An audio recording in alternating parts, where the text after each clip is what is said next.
All right, now to the media and mental health. Pollsters at Suffolk University have found something that crosses all of America's partisan lines, and that something is mental health stress.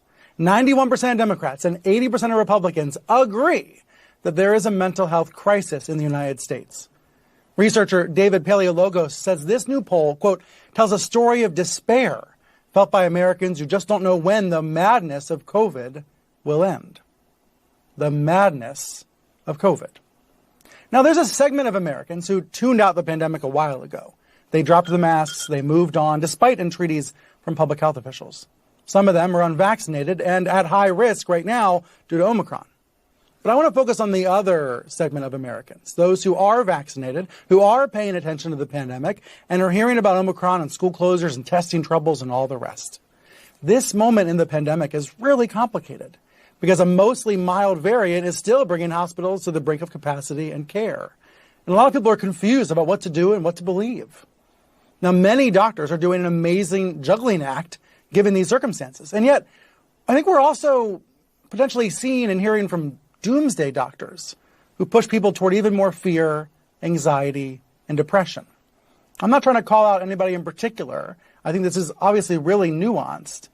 But is there an undue amount of fear being spread, especially in those Twitter threads and Facebook posts and, in corners of cable TV where it feels like COVID zero is the only goal?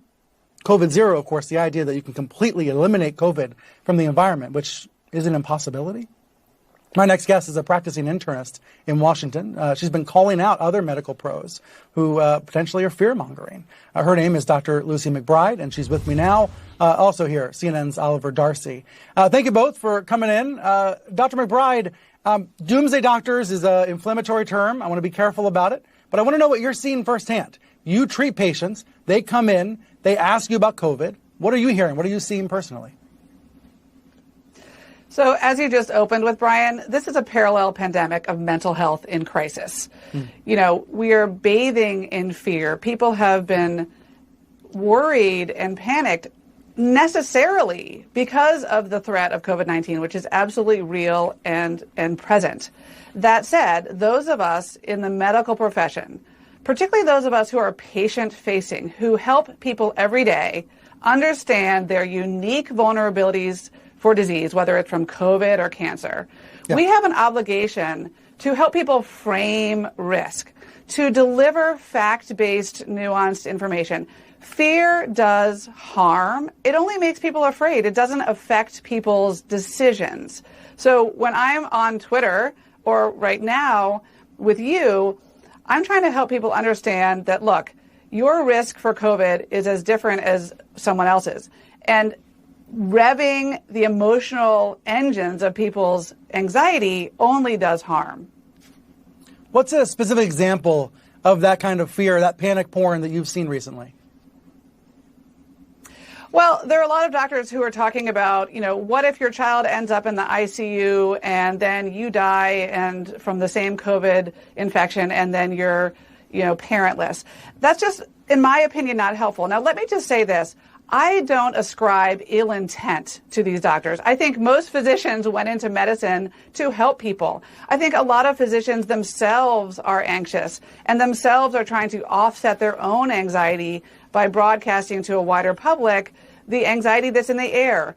But if doctors and public health officials don't check their own anxieties, their own fears, and take a moment to reflect on how they are messaging and how they are potentially doing harm by, again, sharing fear-based messaging, then we really, really should take a break. Because, look, doctors are people, too. We're seeing a mental health crisis among healthcare providers as well. We are human. It's normal to feel anxious. It's normal to want to share our stress with others. But when it's affecting people's everyday behaviors and affecting the way they feel and their decisions, fear isn't motivating. Fear just makes people afraid.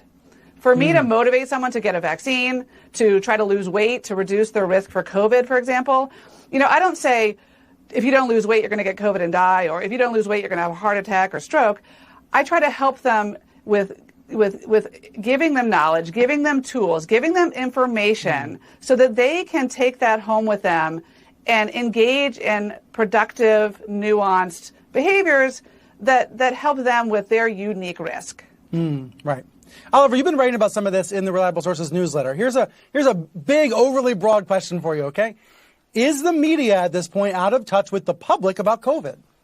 I think it's hard to argue that, the media is a large group of people, but a lot of the media does seem, when I look at it and then travel the country, to be very out of touch with people. I mean, if you travel the country, people are not really living in the same bubble that it seems that most of the media is messaging toward. And so, I think this is an issue because if people are tuning out what's going on in cable news, if we're not messaging toward the general population, they're just, ignoring everything and living their lives, and we're not really getting the information that they need to them. Here's a great example, I think, of how to cover this moment in time. Here's the Today Show. Here's Savannah Guthrie interviewing the CDC director, being very much in touch with the public, recognizing the CDC has turned into a punchline. It is so sad, but it's true. The CDC has turned into a punchline. Watch. All of this mixed messages or new messages has led to a meme on social media poking fun at the CDC's advice. Tweets like, CDC now recommends eating straight off the floor at Waffle House. The CDC now says it's in fact okay to eat Tide Pods. The CDC says go ahead and get bangs. It's amusing, people letting off steam, of course, but is there a larger credibility problem with your agency right now?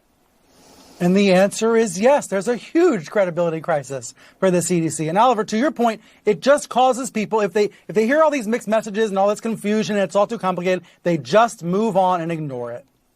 That's exactly right. And we are supposed to be getting information, I think, to these people. And so when we are messaging toward a very small group of people, maybe who are taking the pandemic far more seriously than the average person, I think we're not doing our jobs as effectively as we should be doing. And I think we need to generalize the message. I mean, there are a lot of, like, for instance, stories ahead of Thanksgiving and the holidays saying, advising people to take all these precautions. It's not that it's bad to take those precautions, but it just felt like when I was reading it and then, talking to other people, like, no, people are not reading these articles and doing, every step in the playbook. And we need to be maybe coming up with realistic solutions and advice to the general public when talking about COVID. Meet viewers where they are, meet readers where they are, and people are in a wide array of places right now when it comes to risk assessment. Dr. McBride, I just have a few seconds. The reality about learning to live with COVID, we have to focus on the living part.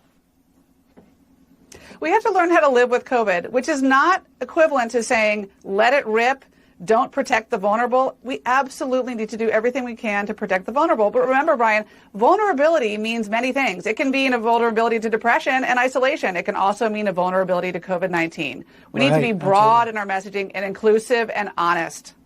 Dr. McBride, thank you.